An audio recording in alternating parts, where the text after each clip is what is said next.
So don't allow January and February to shape your perspective for the rest of the year. Sometimes, it's not how you start, it's how you finish. We look at it and we say, oh, it's going to be a new year. And then we have like a rough start to the beginning of the year. And then that just shapes our perspective, because it's really your perspective that will allow you to have joy and peace. Let's get into the word.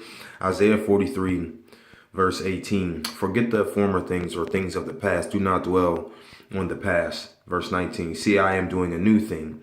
Now it springs up. Do you not perceive it? I am making a way in the wilderness and streams in the wasteland. So even if it's a dry area in life, God is going to make a way. Verse 20. The wild animals honor me, the jackals and the owls, because I provide water in the wilderness and streams in the wasteland to give drink to my people, my chosen. So you are chosen. Proverbs 3, 5, and 6, it says, trust in the Lord with all your heart and lean not to your own understanding, but in all your ways acknowledge him, and he will direct your path. The key word is not leaning to your own understanding. Amos 3 and 7, it says, indeed, the sovereign Lord never does anything until he reveals his plans to his servants, the prophets. So just like when God speaks to me, for you, you got to grab hold of whatever is needed for you. And, sometimes the message may be for you. Sometimes it's not. Just like, we took, it's like we turned in homework in school, and the teacher said, all right, so whoever didn't turn in their homework, is going to get 2 points docked. So if you already turned in your homework, that wasn't really concerning you. But if God is talking through his prophets, then you have to pay attention. You know what I'm saying? Don't get me wrong. That's why it says test the spirits to see if they're of God or not, and God will always reveal, wolves in sheep clothing. But if you believe that, I'm a prophet that's sent to you, then take hold of what God has for you.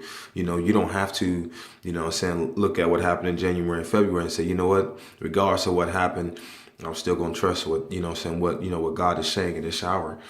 John 13 and 7, it says, Jesus replied, you do not realize now what I'm doing, but later you will understand. If we know Jeremiah 29:11, that, the plans that God has for us is plans to prosper us, not to harm us, but give us a hope in the future, then we don't have to worry about it. And that's why, so I said in the scripture, don't worry about the former things or anything like that. So just came to tell you, don't allow January and February to shape your perspective for the rest of the year. Now, if January and February went great for you, then keep it going. God bless you. But, this is for you. Don't let that shape you or anything like that. Don't even worry about it. It's all going to turn for your good, and even in the month of March, God is going to do some new things. He's going to make some new things this month for you. So he's already done some things for me. Just been blessing me already. So we're up on 3 minutes. Just want to let y'all know. Love y'all. God bless.